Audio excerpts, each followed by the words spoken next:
face. He says Kristen was the one who couldn't walk away from a fight.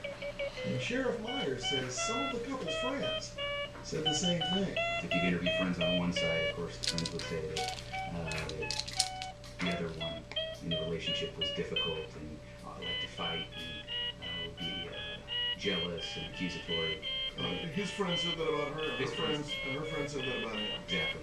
But what about that April 2009 incident when a police officer in the campus parking lot saw Richard slap Kristen on the face hard? Esser says there's another side to that story, too. An arrest is different than a charge. That arrest never led to a charge. In fact, it was Kristen who asked to have the charges dropped, saying she had started the fight. Kristen blamed herself and said she actually hit Richard first. Absolutely. And so what? Therefore it's okay for him to hit her back? No, I'm not saying it's, of course it's not okay to slap someone back. But, it's presented that there's an abusive relationship and he's the abuser. I don't think that's accurate. As for the events of November 11th, Esser says again it was Kristen who provoked the conflict. He says she was being unreasonable that day, objecting to Richard's father coming to stay with them, even though he owned the house they were living in.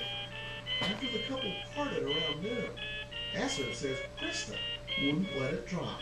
From about 12 noon until about 1 a.m. the next morning, 12, 13-hour period, she made, I think she had like 113 phone calls. And she called Richard 113 times?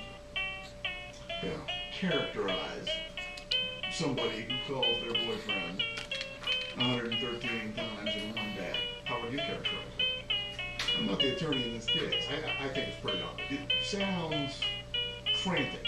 It sounds immature. It sounds like the kind of thing kids do. It also, I guess, could sound obsessive. I wouldn't disagree with that. Esser's focus on Kristen's behavior isn't, he says, meant as character assassination. It's at the heart of his theory of what caused her injuries. She was so obsessive, Esser says, that when Richard came home late at night, she started the argument for the third time.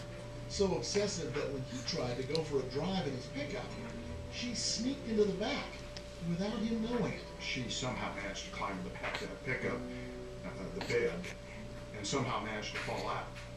She must have fallen out, Esser says, while Richard was coasting along Albion Road, still not realizing she was in the truck. He says perhaps she fell because she tried to stand and was unsteady on her feet. Kristen's blood alcohol level, tested when she arrived at the hospital, showed she had been drinking that evening. Her family says that played no role in her injury. Esser says it did play a role. The attorney acknowledges his version of the night is unusual. We're trying to show that something happened that is pretty bizarre. And to support that, Esser had a powerful piece of evidence. A letter Kristen wrote to Richard shortly before she was hurt. I know I have a problem, Kristen wrote. I need to control my alcohol consumption, and I need to learn to walk away from a fight. She promises to fix a list of things for drinking, and fighting. We thought it was pretty significant. Even more significant, Esser says, is the lack of physical evidence against his client. The sheriff and his team had spent months combing through Richard's truck, the house he shared with Kristen, and the scene on Albion Road. But they'd come up with no blood, no marks on her clothing.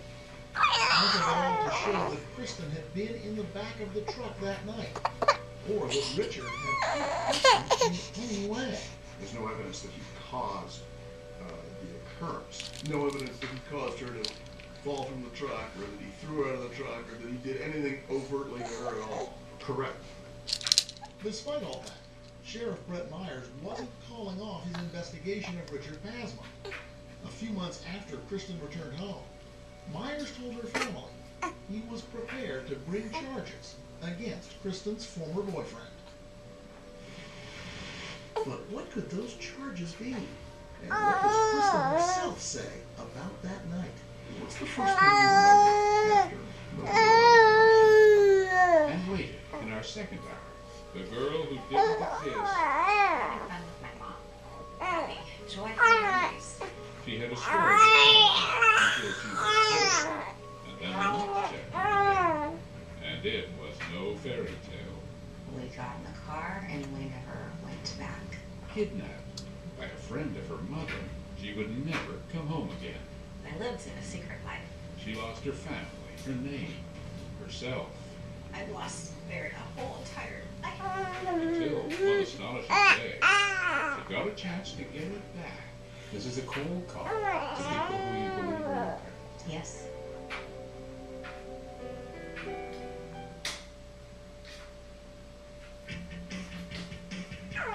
When Karen Tomlin was going on an interview, she wasn't sure if the job would be exactly right for her.